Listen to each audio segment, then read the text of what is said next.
আসসালামু আলাইকুম প্রিয় দর্শক, অন্য মঞ্চের আলাপ চাইতে আপনাদের সকলকে আমন্ত্রণ জানাচ্ছি। খবরের ভেতরের খবর 2, আবার বলছি, শিরোনাম খবরের ভেতরের খবর, দ্বিতীয় পর্ব। বাংলাদেশ এবং ভারতের খবরের ভিতরে যে খবর তা নিয়ে আপনাদের সাথে আলোচনা করতে এসেছি। তাহলে শুনেন খবরের ভেতরের খবর কি। আবারও বলে রাখি প্রিয় দর্শক, আমরা এগুলো রিহার্সেল করতেছি, বলতে গেলে মহড়া দিতেছি। খুব শীঘ্রই আমরা নিয়মিত আপনাদের সামনে খুব ভালো ভালো খবর এবং আলোচনা নিয়ে আসবো এবং প্রফেশনাল মোডে আসবো। এগুলো রিহার্সেল করতেছি। আমরা এডিটর নিয়োগ দিব, সেই এডিটররা সবকিছু দেখবেন। আমিও নিজেকে একটু পরিপক্ক করে দক্ষ করে তুলতেছি। আমরা বিভিন্ন সময় বিভিন্ন বিষয় নিয়ে আলোচনা করে টেস্ট করতেছি, যে অন টেস্ট আছে না, যে মাইক কথা বলার আগে বলে না 1 2 3 4 5 6 7 8 9 10 0, ওরকম টেস্ট করতেছি আর কি। খবরের ভেতরের খবর, যারা শুনতে আমাকে শোনা যাচ্ছে কিনা, সঠিকভাবে দেখা যাচ্ছে কিনা জানাবেন প্লিজ, আমি খুব খুশি হব। Everything is fine for the country, thank you very much, yes go ahead, thank you very much. 3 জন কমেন্ট করেছেন, ধন্যবাদ। খবরের ভেতরে খবর শুরু করে দিই। প্রথমে বাংলাদেশ দিয়ে শুরু করি, তারপরে ভারত। আমার আসলে মূলত এই খবরগুলো ভারত বাংলাদেশের খবরের ভেতর খবর নিয়ে আলোচনা করে আপনারা কমেন্টস করবেন। যদি এই মুহূর্তে আমি কমেন্টস গুলো দেখাতে পারবো না, এর জন্য আমি আন্তরিকভাবে দুঃখিত, কারণ আমার বলেছি তো টেকনিক্যাল বিষয়গুলো আমি বুঝি কম, তার জন্য একটু আচ্ছা দেখা যাক কি হয়। বেশি লম্বা করবো না, অনেক রাত হয়ে গেছে। খবরের ভিতরে খবর একটাতে শুরু করি। প্রথমত,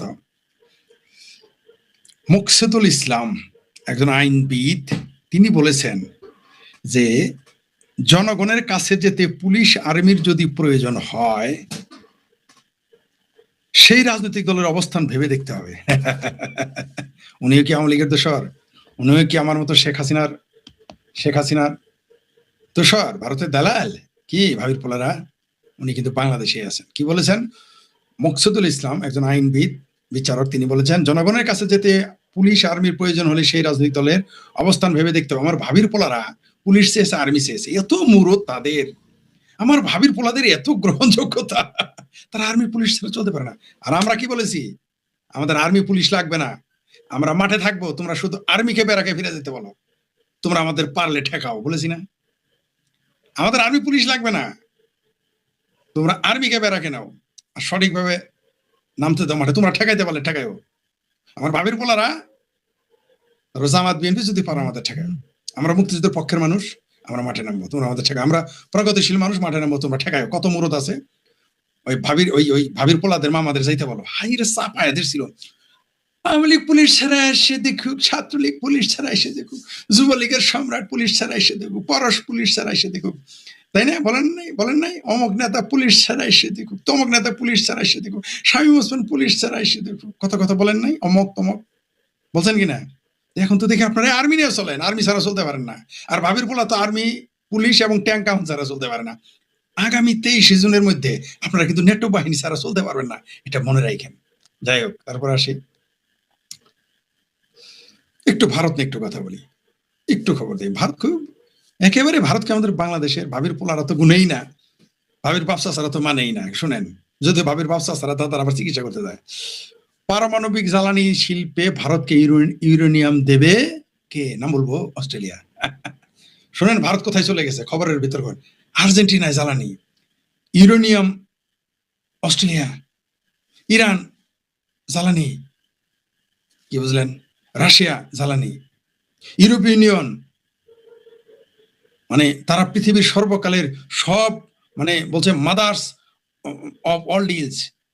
এত বড় ডিল করেছে ইউরোপীয় ইউনিয়নের প্রেসিডেন্ট ভারতের সাথে, বলেছে। জাপানের প্রধানমন্ত্রী এসে বলছে ভারত আমার ভাই, বলে নাই? বলছে কিনা? ইভেন আর্জেন্টিনা তাদের খুলে আম দিয়ে দিছে, তারা যত তেল লাগে দিবে। আবার এটা আগেই যখন জ্বালানি সংকট ইরান নিয়েছিল তখনই ঘোষণা দিয়েছিল। ফ্রান্স চলে এসেছে, ইউকে চলে এসেছে, দুবাই চলে এসেছে, জর্ডান চলে এসেছে ভারতের কাছে, অস্ট্রেলিয়া হইল। কিন্তু ভাবির পোলারা বলে কি জানেন, ভারত কোন দেশ হইল? গরুর মুদ খাওয়া দেশ। এই গরুর মুদ খাওয়া দেশে রাস্তায় হাগে মতো ওই দেশে অস্ট্রেলিয়া আসে, কানাডা আসে, আমেরিকা আসে, জর্ডান আসে, কুয়েত আসে, কাতার আসে, সবাই আসে, ইউরোপীয় ইউনিয়ন আসে, আর্জেন্টিনা আসে। বাদ আছে কি ভাই? চৌথ আসমান থেকে ইমাম মেহেদি, ঈসা আলাইহিস সালাম আবাদ আছে, আর ইমাম মেহেদি আবাদ আছে। ওটাও আসলে ভারতের পক্ষেই থাকবে, নিশ্চিত থাকেন, যেভাবে চলতেছে। ইসরায়েলও ভারতের বন্ধু। কি বুঝলেন? এই যে আরেকজন আছে না, ওই যে মালদ্বীপের মুজ্জা, কয়দিন খুব চেঁচামেচি করলো, ভারত ক্যান করেন গা, ত্যান করেন গা, এটা করেন গা, ওইটা করেন গা। তারপরে পানির জন্য কিন্তু ভারতের পায়ে ধরে আর কুল পায় নাই। এই মালদ্বীপ এত বড় ফাল পারাপারি করছে। আবার বিএনপি এত, আমার ভাবির পোলারা, ঢাকা না দিল্লি, ঢাকা না দিল্লি। তারপর আমার ভাবির পোলারা কি করেছে জানেন? ও ডিজেল আনতে হয়েছে ভারত থেকেই, নাহলে চলতে পারে নাই। বুঝতে পারছেন তো ভারত কি? তাহলে ভারত গরুর মুদ খায়, তাতে এরকম। যখন উটের মুদ খাওয়া শুরু করবে তখন কি হবে? রাস্তায় হাগেমুতে, যখন রাস্তায় হাগামুতে বন্ধ করবে তখন কি হবে? আর বাংলাদেশের কি ঘটে? মালয়েশিয়া থেকে ঘেঁটি ধরে বের করে দিচ্ছে, সিঙ্গাপুর থেকে জঙ্গিদের বের করে দিচ্ছে, মালয়েশিয়া থেকে জঙ্গিদের বের করে দিচ্ছে, বাংলাদেশি জঙ্গিদের। পাকিস্তানিদের ঘেঁটি ধরে সৌদি আরব বের করে দিচ্ছে, দুবাই তো লাথি দিয়ে বের করে দিচ্ছে, বের করেই দিচ্ছে। আর এই বাঙ্গু পেয়ারা পাকিস্তানিদের আব্বা হলো পাকিস্তান। কোন পাকিস্তান? যে পাকিস্তানের নাম ভিগারিস্তান নামে পরিচিত। ওটা তাদের কাছে বিরাট বড় দেশ। আর বাংলাদেশের লীলাগর, মাঞ্জা ভাঙা, হাঁপানি রোগী, এরা সব ভারত দখল করবে। রিটায়ার্ড আর্মি অফিসার কারা যেন মিশরের জন্য খুব হাই হোসেন করলেন ফুটবল নিয়ে, করতেই পারেন, ওটা নিয়ে বিতর্ক যাচ্ছে, খেলা বিতর্ক হতেই পারে। কিন্তু যারা যে দৃষ্টিতে মিশরের পক্ষে নিয়েছিলেন, কি কারণে? আমিও কিন্তু মিশরের পক্ষে, ফারাওদের জন্য। আপনি কি এর জন্য? মিশরীয়রা কি কালেমার পতাকার ফাতরামি করছিল এখানে গিয়ে? করে নাই, কি করছেন? ফারাওদের সাজে গিয়েছেন। মিশরে গেছেন কখনো? ওখানে যায় ফেরাউন্ডে গালি দিয়ে না, আপনারা কানের নিচে দুটো চটকানা দেবো। মিশরে গেছেন? গেলে পরে বুঝবেন। আমরা গেছি, আমরা জানি। যাই হোক, তারপরে শোনেন, মধ্যপ্রাচ্যে অশান্তির জন্য ইরানকে দায়ী করলো মিশর। কি ভাই যান? মুসলমানদের মধ্যে প্রথম ইসরায়েলকে স্বীকৃতি দেয় মিশর। ভুলে গেছে না তো তাড়াতাড়ি? মানে পিপাসা লাগছে রে ভাই, কত কথা বলবো। তো কোন মিশর কি বলছে? ইরান দায়ী। আমি যদি এই কথা বলতাম মধ্যপ্রাচ্যের সকল সমস্যার জন্য ইরান দায়ী, আমারা কি করতেন? ও ভাবির পোলারা, তোমরা তো আমার পিন্ডি ছটকাইতে, আমার 14 গোষ্ঠীর। আর আমার ভাইজানেরা, দোস্তরা, বন্ধুরা, চিঙ্কু মামেরা হাইরে চেঁচামেচি করতো। এই যে দেখো, ইহুদি দালাল, খ্রিস্টানের দালাল, মোদির দালাল। মিশরও কি মোদির দালাল? এই যে বলছে মধ্যপ্রাচ্যে অশান্তির জন্য ইরানকে দায়ী করলো মিশর। এবার কি বলবো ভাবির বলারা? খবরটা কি দেখছ? শোনার একটা কথা বলি, ওই গাজাতে কিন্তু সব দখল হয়ে যাবে। আগে বলেছিলাম 23 সালে, যখন তোমরা বলছিলা আবাবিল পাখি চলে গেছে, আমরা বলছিলাম কয়দিন অপেক্ষা করো, মৌসাকে তো ঢেল দিয়েছ, কয়দিন পরে বুঝবা। ফল মিলছে, আমাদের কথা তো মানো না। আবেগ দিয়ে, জজবা দিয়ে যুদ্ধ হয় না। আবেগ দিয়ে পীড়িত হইতে পারে, আবেগ দিয়ে ফাতরামি হইতে পারে, পীড়িতি হবে না। বুঝতে পারছো শোনারা?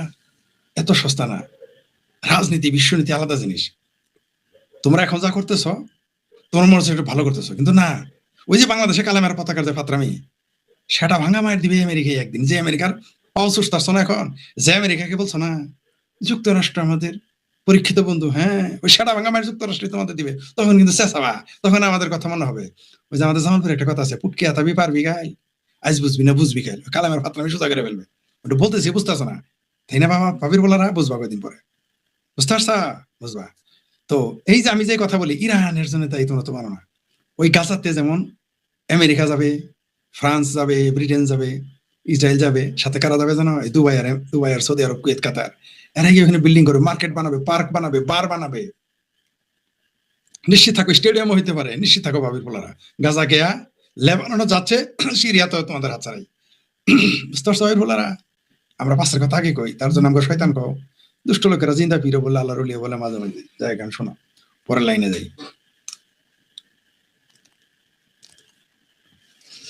আচ্ছা, আমাদের একটা এমপি আছে, পিরানে পীর দস্তগীর, পীর জাদা, হারাম জাদা, পীর জাদা, মানে সবকিছু জাদা থাকে।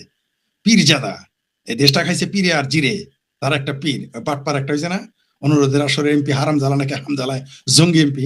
সে বলেছে দরকার হলে বিনি চিকিৎসায় মারা যাবেন, তবু একজন প্রকৃত মুসলমান চিকিৎসার জন্য ভারতে যেতে পারে না। তাহলে ভারতে যারা চিকিৎসা করতে গেছে সবগুলো অপ্রকৃত মুসলমান। যাক, পাওয়া গেল। এতদিন শুনতাম যে ইন্ডিয়া দালাল, তারা প্রকৃত মুসলমান নয়। এই এই হারামজালা ফাত্রা, ওর বাপের বাপ ওই মর্দে মুজাহিদ তেতুল হুজুর শফি যে ইন্ডিয়া চিকিৎসা করলো, তাহলে সেও কি প্রকৃত মুসলমান না? তারপরে যারা আমেরিকায় যে চিকিৎসা করে তারাও কি প্রকৃত মুসলমান না? তো যাও পাকিস্তান যাও চিকিৎসা করতে, প্রকৃত মুসলমান পাকিস্তান আফগানিস্তান যাবা চিকিৎসা, যাও তাড়াতাড়ি যাও। এই হানজালারা যায় না কেন? হানজালার নিজেরও যখন অসুখ হবে না, এই হানজালা ফাত্রা এমপিও কিন্তু যাবে ভারতে চিকিৎসা করতে, আর না হলে আমেরিকা সিঙ্গাপুর। ওই ইহুদি খ্রিস্টান হিন্দু রাষ্ট্রে যাইতে হবে চিকিৎসা করতে, পানি পড়া ব্যবসা আর চলে না। তারপরে কি বলছে দেখি, তারপর আর কি খবর আছে? বেশি সময় নেব না, কারণ অনেক রাত হয়ে গেছে।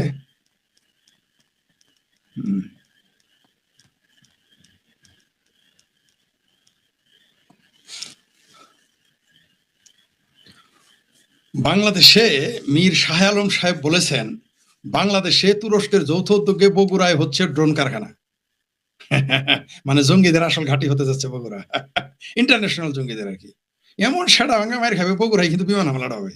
সেটা কারা করবে জানি না, বার্মাই করবে না চাইনা করবে না ভারত করবে না আমেরিকাই করবে, যাদের গোলাম হয়েছে এখন, তা আমরা জানি না। কিন্তু এই যে বগুড়ায় তুরস্কের সঙ্গে যৌথ উদ্যোগে ড্রোন কারখানা, এটা যদি ভারতের সাথে হইতো না, তাহলে দেশ বেচা হয়ে যেত। তুরস্কের সাথে হয়েছে যে, কারণ বাঙালি কেসকি বান্দির পোলারা তো আত্মপরিচয় সংকটে ভুগে, যেমন তেমনি বাঙালি মুসলমান আত্মপরিচয় সংকটে ভুগে। কখনো তুর্কি, কখনো আরব, কখনো আফগান, কখনো কখনো পাঠান, কখনো আরবের, কখনো ইরানের, এগুলো দাবি করে। কিন্তু ভিসা কিন্তু চাই আমেরিকায় রবে। যে তুরস্কের সাথে যৌথ উদ্যোগে বগুড়ার যে ড্রোন কারখানা, একেবারে সেটা ভাঙা নিশ্চিত, কেউ ঠেকাইতে পারবেন না। বগুড়া হাওয়া মেউর জায়গা, খুব বেশি দিন নেই। তারপরে ভারতের কি খবর আছে একটু দেখি।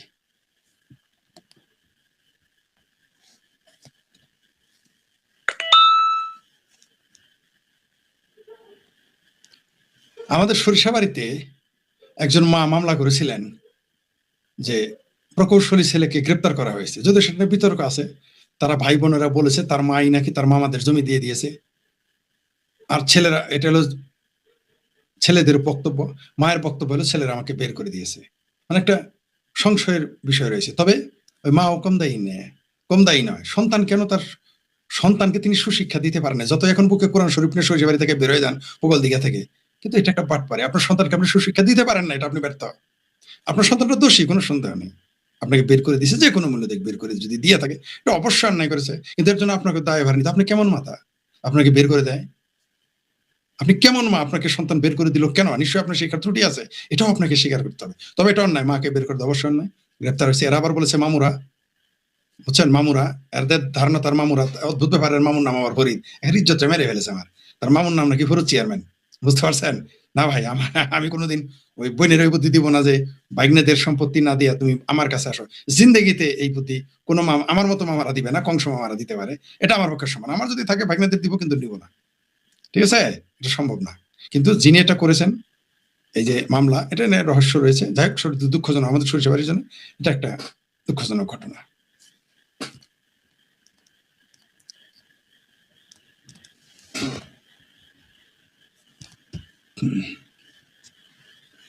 মজার বিষয় হলো, তুরস্কে ফিলিস্তিনি বিষয়ক সম্মেলনে অতিথি বাংলাদেশের 4 শীর্ষ আলেম। আলেমের একটা দেখতেছি গাব গাছি, আটা দেখলাম এই যে কি আইরিশ হেলাস, দেখবেন গাব গাছি। তারপর একটা কি, এই যে আরেকটা হইলো ফিলিস্তিন বিষয় যাইতেছিল চরমনাই পীরের কি আবরা নাকি ফাবরার, সেও যাচ্ছে। 4 শীর্ষ আলেম, বাবারি বাবা। তুরস্কে যাইতে সব জঙ্গিরা তুরস্ক আর পাকিস্তান, বুঝতে পারছেন তো? দালমে কুচ কিন্তু কালা হয়। এই তুরস্ক 20 কোটি টাকা ঢাকা বিশ্ববিদ্যালয়ে মসজিদে দিচ্ছে, রোহিঙ্গার জন্য 20 পয়সা দেয় নাই। দালমে কুচ কালা হয়, শিবির দিতে আবার এই চরমনাইয়ের পীরের মুড়িদের নিয়ে গেছে, মানে বুঝছেন তো? চরমনাই পীর যতই শিবিরের সাথে ইচিং বিচিং খেলেও বাট পারে, কিন্তু এটা এরা কিন্তু তলে তলে সব দাঁড়ি টুপি আল্লাহ বদমাইশ পেয়ারা পাকিস্তানি সবাই। এরা পেয়ারা অর্থ আওয়ামী লীগ বিরোধিতায়, মুক্তিযুদ্ধ বিরোধিতায়, বাংলাদেশ বিরোধিতায়, ভারত বিরোধিতায়, জয় বাংলা স্লোগান বিরোধিতায়, সংবিধান বিরোধী, এরা কিন্তু সব এক। যতই তারা আকিদা নিয়ে চাপাচাপি করুক, ওইগুলো বান্ডামি। পেয়ে গেলেন তো এই চরমনাই পীর, কে কে গেছে শুনেন দেখি, কে কে গেছে? তুরস্কের ইস্তাম্বুল অনুষ্ঠিত ফিলিস্তিনি আলেমদের, ফিলিস্তিনিদের জন্য আলেমের সম্মেলন তুরস্কে। ওইখানে কেন? ফিলিস্তিনে যাও, সৌদি আরব যাও, নিজের পক্ষে পাকিস্তান, তুরস্কে কেন? অথচ এই তুরস্ক কিন্তু ইসরায়েলের সকল জ্বালানি সরবরাহ করে। এবং এই তুরস্কের প্রথম ব্যক্তি, মুসলমান প্রথম তুরস্কের দোকান যে নেসেট, এই ইয়ার ইসরায়েলের সংসদে গিয়ে ভাষণ দেওয়া লোক, এবং এই তুরস্ক স্বীকৃতি দিয়েছে, বুঝতে পারছেন? শুনেন, 4 ইসলামী ব্যক্তিত্ব আন্তর্জাতিক পরিসরে আলেমদের সহযোগিতা প্রতি, মানে আন্তর্জাতিক জঙ্গিরা বাংলাদেশ তো জঙ্গির ঘাঁটি হয়ে গেছে, সেটা বাংলাদেশের রাস্তাঘাট দেখলেও বলবেন, মৌলবী দেখলেও বুঝবেন। ফিলিস্তিনি কোচি ইস্যুতে আন্তর্জাতিক পরিষদে 28 জুলাই থেকে 1 আগস্ট নাম হলো, আয়োজক হলো হাই আতু উলামা ই ফিলিস্তিন, ফিলিস্তিন আলেম সমিতি। ফিলিস্তিন আলেম সমিতি আছে। যাই হোক, সম্মেলনে অংশ নিতে আমন্ত্রিত বিদেশি আলেমদের মধ্যে ভিসা সম্পন্ন হয়েছে, মানে জঙ্গিদের সম্পন্ন হয়েছে কারা কারা অতীতের মধ্যে একজন ওলামা মাশায়েখ, আইম্মা পরিষদের ছাইম্মা সাধারণ মুফতি রেজাউল করিম আবরার। বুঝতে পারছেন তো কত বড় বীর আবরার, চরমনের পীরের চেলা, চরমনের পীর ওইখানে, মানে বুঝতে পারছেন তো, তলে তলে তলপেট সব জঙ্গিদের। অনুষ্ঠানে বেফাকুল মাদারিসিল আরাবিয়া বাংলা মাওলানা ফজলুল হক, রাজধানীর জামিয়া রহমানে আরাবিয়া মোহাম্মদ মুফতি হিফজুর রহমান এবং বাংলাদেশ মুসলিম কাউন্সিল সভাপতি মাওলানা খালেদ উদ্দিন আইয়ুবী, যে এরকম দেখবেন ঠোঁটে সবসময় লিপস্টিক লাগায় রাখে। বুঝতে পারছেন, এই 4 জঙ্গি যাচ্ছে, মানে ওইখানে নতুন একটা প্ল্যান করতেছে যে ভাই তোমরা জামাতের আকীদা নিয়ে টানাটানি করো না, তোমরা যতই আকীদা নিয়ে টানাটানি করো জামাতের সাথে মিল হয়ে থাকো, মুক্তিযুদ্ধ বিরোধিতা করতে হবে, পাকিস্তানের পক্ষে থাকতে হবে, ভারত বিরোধিতা করতে হবে, শেখ হাসিনার বিরোধিতা করতে হবে, আওয়ামী লীগের বিরোধিতা করতে হবে, বঙ্গবন্ধু বিরোধিতা করতে হবে, ভারতের সংবিধান বিরোধিতা করতে হবে, পাকিস্তান এবং আমেরিকার দালালি করতে হবে। রেডি থাকো, ওইখানে গিয়ে পার্সেন্টেজ ভাগাভাগি হবে তুরস্কে গিয়ে। এই জন্য এই 4 মৌলবী কিন্তু যাইতেছে। ফিলিস্তিনি বলে কিছু না, পুরো গাজা খালি হয়ে গেছে। তুরস্ক কোন কসুটা করলো, ইরান কোন কসুটা করলো, ইরানের গোয়া খালে আর বিলে তুরস্কে মিটিং করতেছে। বুঝতে পারছেন তো, গাজা কিন্তু হাওয়া, কয়েকদিন পরে লেবানন যাবে, খোদ তুরস্ক একদিন যাবে হাওয়া মে, নিশ্চিত থাকেন। তারপরে দেখি একটু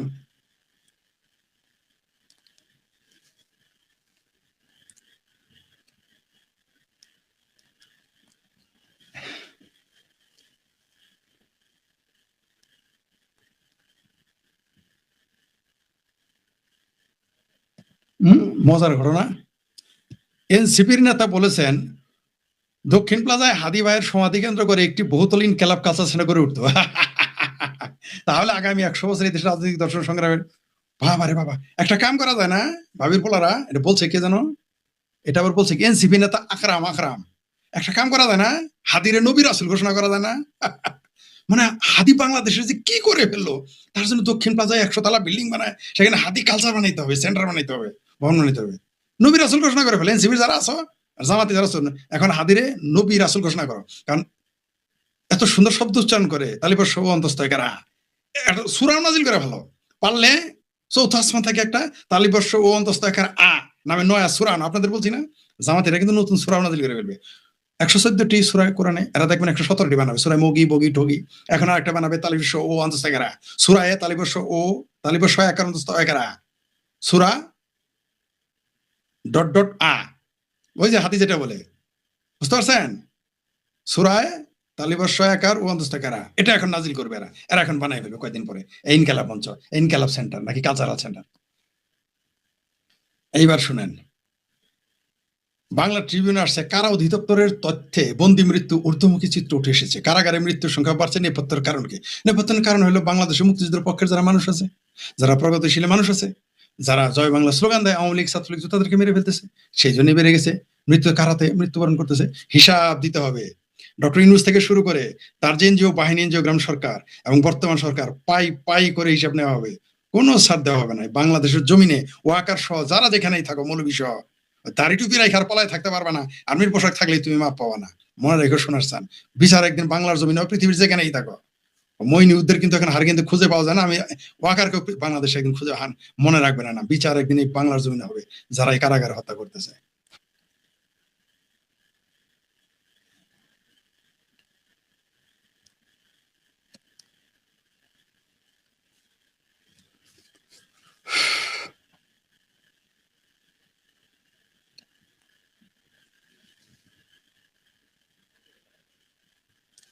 হ্যাঁ, এই যে আরেক ছাত্র নেতা বলেছেন, ফজলুর বারী ভাই তার ফেসবুক পোস্টে দিয়েছেন, দেশের আইন নিজের হাতে তুলে নেবার নেতা তারেক রহমান, তার উপস্থিতিতে ছাত্র নেতা বলেছে আওয়ামী লীগের অফিস পুড়িয়েছে। এখন আবার এসব যদি চলে গৃহ অনিবার্য, তখন কি তারা ক্ষমতায় থাকে? কর্নেল অলি এখনই তারা ঢাকার বাইরে থাকতেন। হ্যাঁ, মজার বিষয় হলো তারেক রহমানকে ঢাকার বাইরে থাকতে নিষেধ করছেন কর্নেল অলি আহমেদ।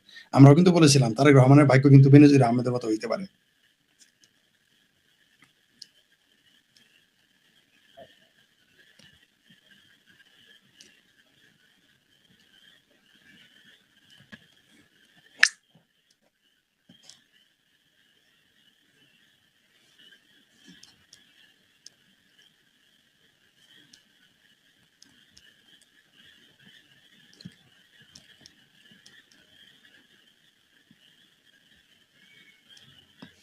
মজার বিষয় হলো, যেটা ভুলে গেছিলাম বলতে, সানজিদা তুলি এমপি সমন্বয়ক মায়ের ডাক। এই সানজিদা তুলি কি বলেছে? এই সানজিদা তুলি সমন্বয়ক এমপি কি বলেছে? সঞ্জিতা তুলি, পিটার হাস আমাদের কাছে রিয়েল হিরো, তাকে ছাড়া জুলাই আন্দোলনের ভিক্টোরি সম্ভব ছিল না। আবার বলি, পিটার হাস আমাদের কাছে, মানে যে জুলাই সন্ত্রাসীদের মায়েদের কাছে, মানে এনসিপির মায়েদের কাছে পিটার হাস তাদের কাছে, আমাদের কাছে রিয়াল হিরো, তাকে ছাড়া জুলাই আন্দোলনের ভিক্টোরি সম্ভব ছিল না। কি দাঁড়াইলো? আমরা তো এই কথাটা আগেই বলেছিলাম। কি সিংহবাম ভাইরা আমার খুব তো আমাদের সাথে চেঁচামেচি করেছিলেন, না না এটা আওয়ামী লীগের দুর্নীতি, আওয়ামী লীগের সন্ত্রাস, আওয়ামী লীগের কি কেচাল, আওয়ামী লীগের অগণতান্ত্রিক ব্যবস্থার জন্য জুলাই আন্দোলন ঘটেছে। এখন কি হয়েছে? আমরা তো এই কথাই বলেছিলাম। এমনকি আপনাদের আব্বা পিনাকি, মহামান্য পিনাকির গুরুজুই, কি নাম, ফ্রড মাজার, কি বলেছিল? যেটা তো আমেরিকায় ঘটিয়েছে, বলে নাই? এখন এই যে মার্শাল এমপি সাহেবরাই বলতেছে, এই জুলাই সন্ত্রাসীদের আম্মা নামক এমপিরাই বলতেছে, এই যে সানজিদা তুলি এমপি সাহেবা বলিয়াছেন, কি বলেছেন? যে পিটার হাস হচ্ছে রিয়াল হিরো, তাকে ছাড়া জুলাই আন্দোলন প্রস্তুতি সম্ভব ছিল না। এই কথা তো আমরা বলেছি। আমরা যখন বলেছি তখন বলেছিলাম আমরা আওয়ামী লীগের দালাল, ভারতের দালাল, বলেন নাই? ইহুদি দালাল, খ্রিস্টানের দালাল, হিন্দুর দালাল, বলেন নাই? এখন তো আপনাদের লোক তারা বলেন। আমরা জানতাম যে এটা একটা বাটপারি চলতেছে, কিন্তু আমাদের মহান বাম বিপ্লবীরা বুঝতে পারে নাই, কারণ তোর বেশি পণ্ডিত্যের ছুটে ভরে নিচে হয়ে গেছিল, বুঝতে পারে নাই তখন। এবার একটু আসি, মজার বিষয় হলো, পাকিস্তান আফগানিস্তান টুকাটুকি, বাংলাদেশ ভারত টুকাটুকি লাগে লাগে, খেলা কিন্তু অন্যদিকে জমে গেছে। ইরান তামা, আবার কিন্তু ইরানের চাবাহার বন্ধন ঘুরিয়ে দিয়েছে, ঠিক আছে? অবশ্য সেখানে ভারতেরও বিনিয়োগ ছিল, এই জন্য হয়তো বাঙ্গুরা একটু খুশি হইতে পারে। ওইখানে চাবাহার বন্দরে কিন্তু ভারতের সবচেয়ে বেশি বিনিয়োগ, সেটা ঘুরিয়ে দিয়েছে আমেরিকা। এবার একটু খুশি হওয়ার কথা, তাই না? কারণ তুমি ভারতের বিনিয়োগ, খুশি হবে না বাঙ্গুরা? এবার আমাদের বলো, আমরা আমাদের লস হয়েছে, বলো বলো, আমরা তো ভারতের বলো বলো বলো, বলতে পারো না? ইরানকে তামা তামা করে দেবে আমরা বলছিলাম, কিন্তু আমাদের বাঙ্গু বাম, ভারতের বামদেরও দেখেছি, ভারতের অনেক বিশেষজ্ঞ নিরাপত্তা, বাংলাদেশের নিরাপত্তা চাপা, পাকিস্তান চাপা, না না না আমেরিকা শেষ, আমেরিকা ফিনিশ, আমেরিকায় কেলায় ফেলাবে একেবারে। বলছিলাম না ওই চুক্তি মুক্তি না, আমাকে ভিডিও করে চুক্তি মুক্তি কিচ্ছু থাকবে না। আর কি বলেছিলাম? যে জানাজার শেষ হওয়ার 24 ঘন্টা পরে তামা তামা বানায় ফেলাবে। লাইভ এসে বলছিলাম না? খুঁজে দেখেন আমার লাইভ গুলো। বলছিলাম যে জানাজার শেষ, বলছে জানাজার মধ্যে হামলা হয়েছে না, তা হবে না। জানাজা শেষ হওয়ার 24 ঘন্টা 48 ঘন্টার মধ্যে তামা তামা করে ফেলবে ইরান, শুরু হয়েছে কিনা এটা হবে। জি,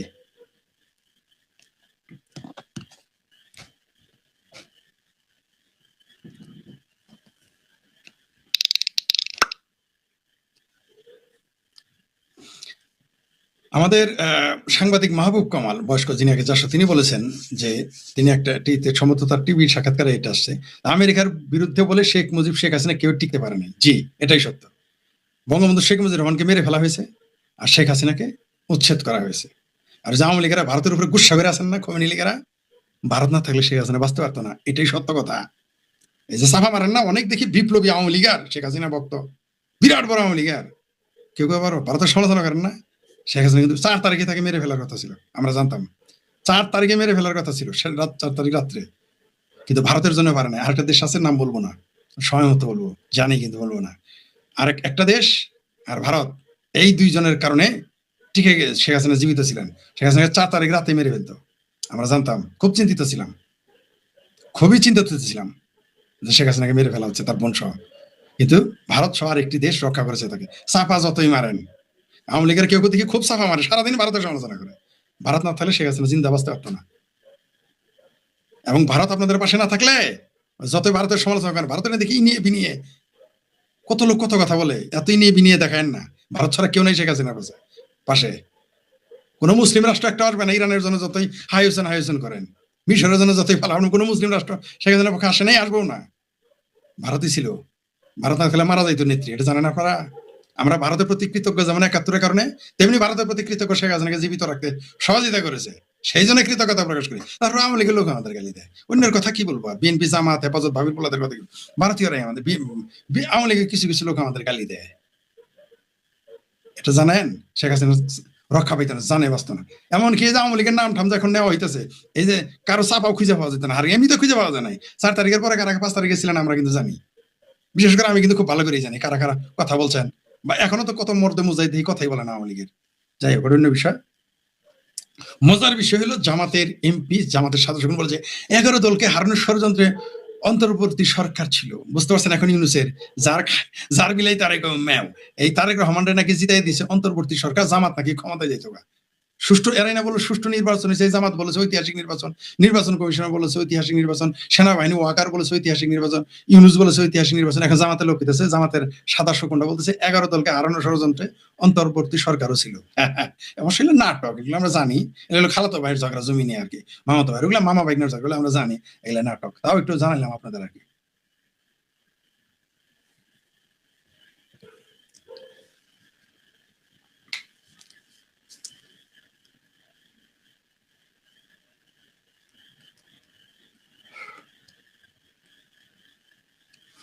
মজার বিষয় হলো ওই যে মুকসিদুল ইসলাম সিনিয়র আইনজীবী সুপ্রিম কোর্ট বলেছিলেন, একজন আমাকে একটা পাঠালেন আমার হোয়াটসঅ্যাপে, ধন্যবাদ যে দর্শক, যদি কোনো রাজনৈতিক দলের রাজনীতি করার সময় ট্যাঙ্কের ভিতরে ঢুকে পালিয়ে আসতে হয় আমি তাহলে আমাদের রাজনীতির গ্রহণযোগ্যতা কতটুকু, তাদের রাজনীতি ভেবে দেখতে হবে। যে এটাও বলেছেন, চমৎকার বলেছেন।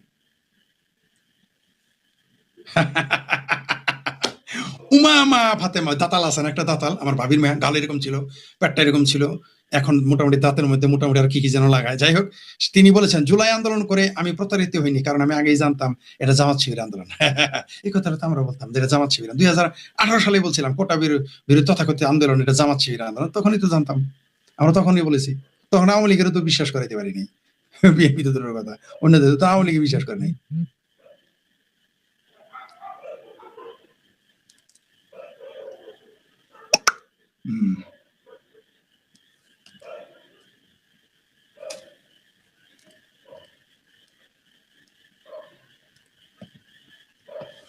মজার বিষয় হলো আমাদের সুদীপ রায়, তিনি আমেরিকাবাসী প্রবাসী, তিনি একটা পোস্ট দিয়েছেন, সুদীপ রায় দাদা, যে জুলাইয়ে মিথ্যা হত্যা মামলা করায় ফেসে যাচ্ছেন 102 জন বাদী।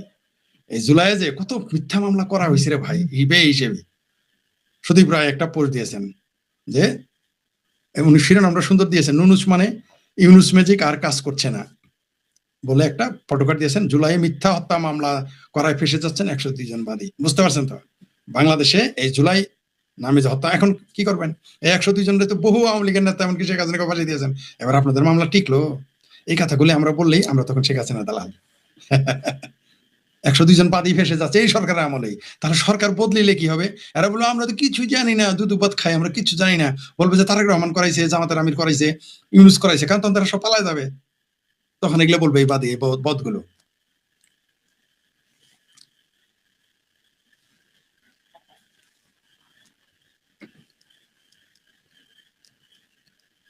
অনেকক্ষণ হয়ে গেল, ধন্যবাদ আপনাদের।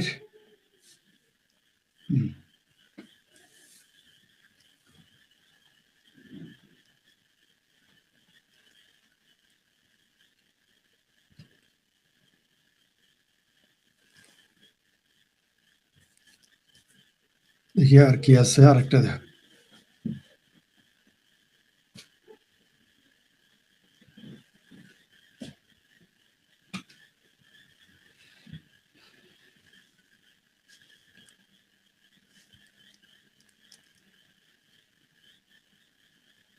মজার বিষয় হলো এবং খুবই দুঃখজনক, আসামিকেই পিটিয়ে, যে ডিবিসি নিউজে আসছে 3 ঘন্টা আগে, অদ্ভুত ব্যাপার যে আসামি ঘুষিয়ে আদালতে থানার ভিতরে পুলিশকে পেটাচ্ছে। কোন কথা? পুলিশের থানার ভিতরে পিটাইতেছে, নিজের মাথা নিজে ফাটালো আসামি, মার খেলো পুলিশ, শিরোনামে আসছে দেখেন।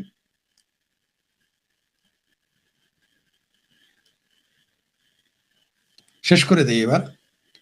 আমি একটা পোস্ট দিয়েছিলাম, অনেকে সমালোচনা করেছেন, অনেকে গালি দিয়েছেন, অনেকে বলেছেন হ্যাঁ ঠিক বলেছে। আমি একটা পোস্ট দিয়েছিলাম 8 ঘন্টা আগে, সেখানে লিখেছিলাম ভারতের মুসলমানের কেবলা ইরান, তুর্কি ও আরবের মক্কা। আবার বলছি, ভারতের মানে অধিকাংশ, সবার না, অধিকাংশ ভারতের মুসলমানের কেবলা ইরান, তুর্কি ও আরবের মক্কা। অন্যদিকে ভারতের কমিউনিস্টদের কেবলা বেইজিং ও মস্কো। এখনো খণ্ডিত ভারতটিকে আছে কিভাবে? গভীর ভাবনার বিষয়। পৃথিবীতে গাদ্দার পয়দায় ভারত প্রথম, বাংলাদেশ দ্বিতীয়। বাংলাদেশের অধিকাংশ নাগরিকের কেবলা পাকিস্তান। আবার আরেকবার পড়ি, আপনারা পরে আমার এখানে মন্তব্য করবেন। সেটা হলো, আমি 8 ঘন্টা আগে পোস্ট দিয়েছি আমার ফেসবুক পোস্টে, ভারতের মুসলমানের, আমি ভেরিফাইড পোস্টে পেজে পোস্ট দিয়ে প্রোফাইলে পোস্ট দিয়েছি, ভারতের মুসলমানের কেবলা ইরান, তুর্কি, আরবের মক্কা, অন্যদিকে ভারতের কমিউনিস্টদের কেবলা বেইজিং, মস্কো। এখনো খণ্ডিত ভারত টিকে আছে কিভাবে?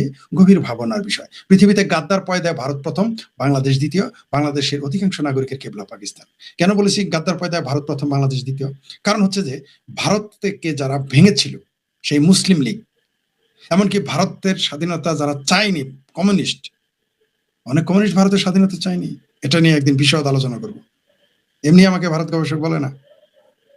অন্তত বাংলাদেশের যে ব্যক্তিটি ভারত সম্পর্কে, ভারতের বর্তমান রাজনীতি সম্পর্কে, ভারতের ইতিহাস সম্পর্কে বেশি জানে, তাদের মধ্যে আমিও একজন। বলবো না যে আমি একমাত্র, তাদের মধ্যে আমি অন্যতম।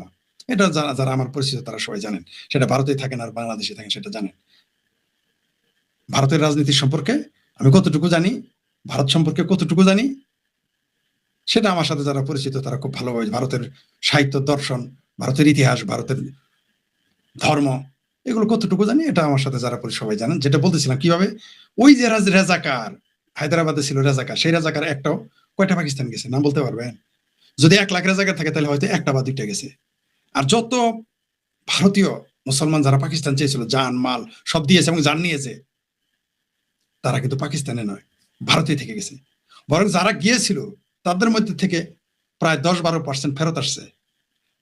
প্রায় 95%, 94 থেকে 95% যারা পাকিস্তান চেয়েছিল তারা যায়ই নাই, তারা সব ভারতে। তাহলে কি ভারত গাদ্দার পয়দায় শ্রেষ্ঠ না? কারণ তাদের আন্ডা বাচ্চা এখন হয়েছে। আর বাংলাদেশ গাদ্দার পয়দায় ব্যস্ত কিভাবে? 71 সালের মুক্তিযুদ্ধে 30 লক্ষ মানুষ মারা গেল, অগণিত নারী ধর্ষিত হলো, অগণিত নারীর সম্ভ্রম এবং 30 লক্ষ মানুষের রক্তের বিনিময়ে কেনা আমার বাংলাদেশ। সেখানে দেখবেন পাকিস্তান প্রেমে গিজগিজ করে রাজাকার আলবদর এখন ক্ষমতায়। সরকারি দলও তারা, বিরোধী দলও তারা।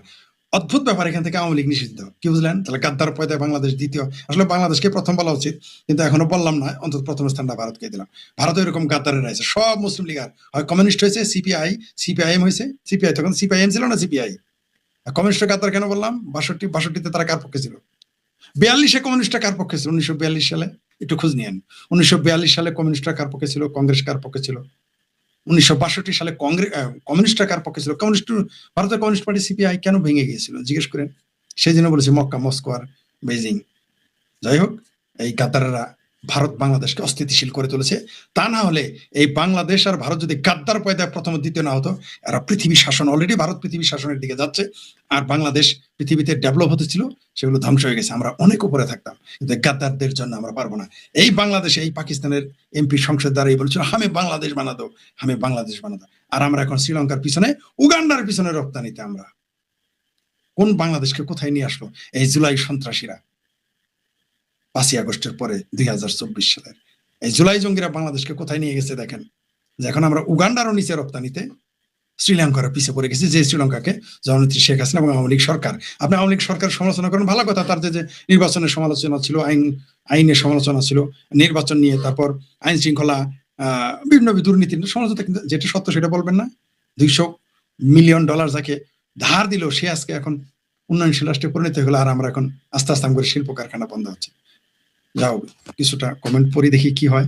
অবশ্য কমেন্ট দেখাইতে পারতেছি না আমি, তবু 2-1টা বলি। জি হ্যাঁ দাদা, ক্লিয়ার শোনা? জি জি জি। খুবই কষ্ট লাগে যখন সব হিসেব মিলিয়ে দেখি আমাদের সব জন্মভূমি ছেড়ে অন্য কোনো দেশে গিয়ে থাকতে হবে শুধু পরিবার নিরাপত্তার জন্য। দেশে যা শুরু হয়েছে হিন্দুদের উপর কখন জানি দেশ ছেড়ে পরিবারে চলে। হ্যাঁ, এটা আমি বলেছি, লিখেছেন কে? Robin Hood. আচ্ছা, আমি তো আগেই বলেছি আপনাদের চলে যেতে হবে খালি পেটে খালি পায়ে। এখন যারা যাবেন কোন রকম বাঁচবেন, পরে যেতে হবে খালি পেটে খালি পায়ে।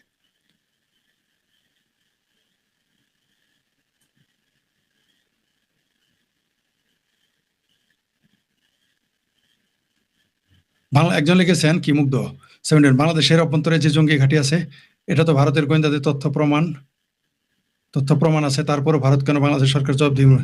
ওটা বাংলাদেশ কেন করতে? বাংলাদেশ সরাসরি যাবে না। জঙ্গি ঘাঁটি আছে বাংলাদেশকে জানানোর কথা জানাইছে, ভারত কেন জবাব দিয়ে করবে? সারা পৃথিবী দেশে জানিয়ে দিয়েছে।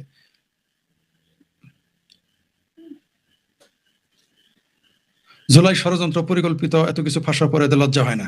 কি আল্লামা ইউনূস জি ঠিকই বলেছেন, এত লজ্জা হবে না, কারণ এত লজ্জা নাই।